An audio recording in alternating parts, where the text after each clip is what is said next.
Hi, welcome back to the Cuzzy Sound channel and part 27 in the series all about my Project XII DIY modular synth. In this video we'll be looking at the latest panel and it's a killer. No, seriously, it's 4 kill switches are in one module. Really simple circuit. As usual, I've tried to keep it as simple as possible. So simple in fact that here's one I made earlier. Yep, it's a passive circuit. I'll show you the diagram in a moment. Yeah, it is an in socket, an out socket with a switch in between. But what I wanted to do was have a way of monitoring the signal after you blocked it going through the kill switch. So what I've done, if you flick the switch into the off position, it actually puts the signal through an LED. There's no power required to the panel. It takes power from the signal coming in to light the LED. Now, there's an issue with that in that some signals may not be strong enough to actually drive the LED. In which case, you'd have to think about some way of powering it with an active circuit. But no, for this one I wanted to keep it really simple, so it's stuck with a passive circuit, and yeah, some signals might not like the LED, but small price to pay. Okay, so what we'll do, we'll have a look at the circuit diagram for what it is. There's very few components. There isn't really a strip board layout because it's built basically directly onto the back of the panel like this, really. So it's just 4 of those. But we'll have a look at that and how it's put together. Then I'll go to the synth and give you a brief example of how a kill switch could be used.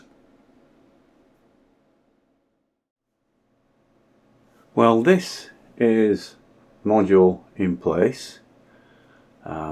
So there are the 4 input-output sockets and 4 switches, and the little dots are actually the LEDs. Before we get into that though, let's have a look at the circuit diagram, which looks like this.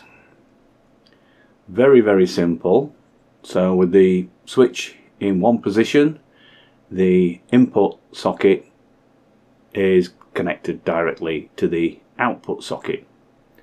In the other position, the signal coming in goes through a current limiting resistor, and if it's strong enough, it lights up the LED. And you'll see in practice what that means. It means you can actually, when the signal is strong enough, you can see what the signal is doing, which may help you switching it in and out for timing the drop, if you like. More of that in a moment. The back of the panel actually looks like this.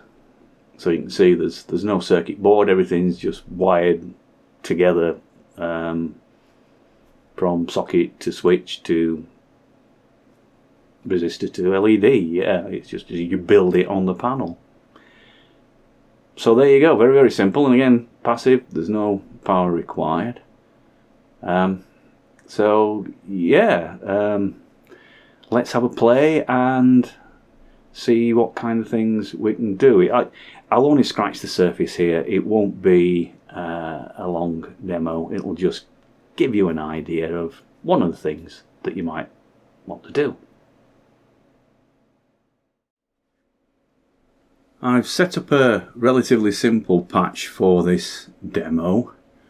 I've got a saw wave oscillator going into a Vactral VCA, coming out of the Vactral VCA, going into a ladder filter set to low pass, coming out of the ladder filter into the mixer, and then being recorded so you can hear it on this video. The gate signal for triggering the Vactral it's coming from a key step controller, just for convenience.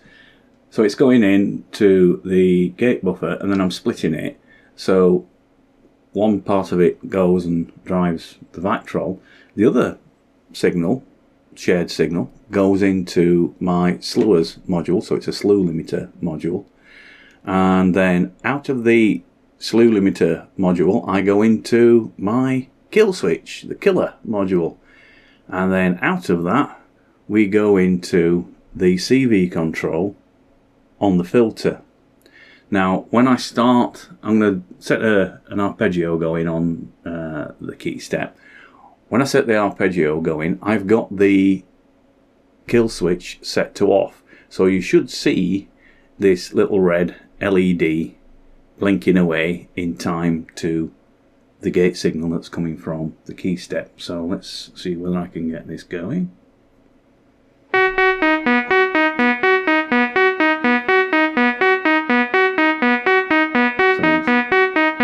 So you see the LED flashing there. If I slow the arpeggio to down,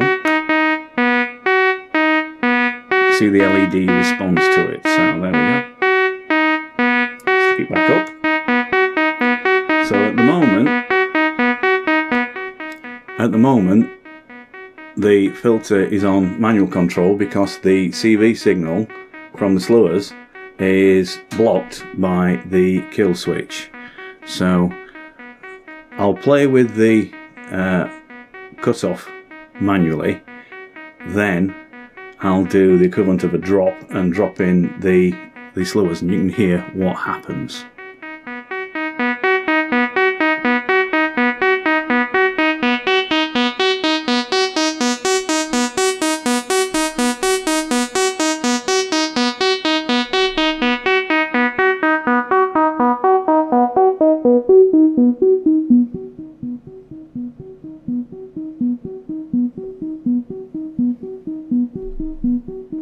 Dropping in the kill switch.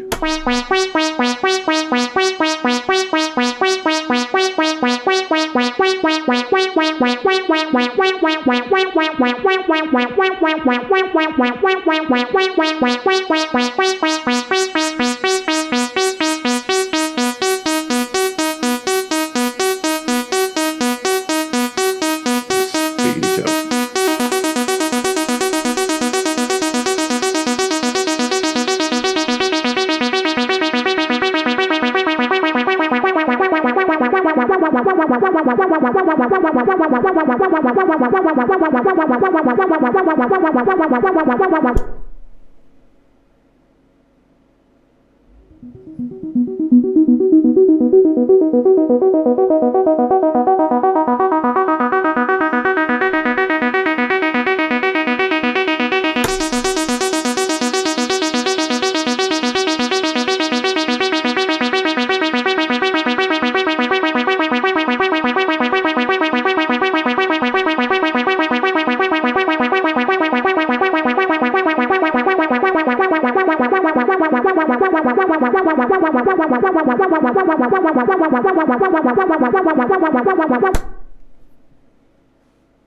A very simple, very straightforward demonstration.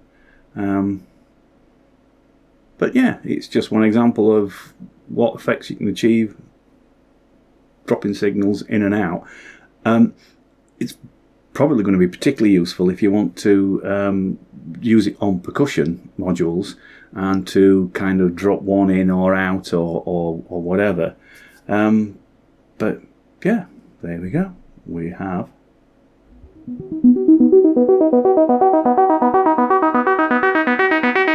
our kill switch.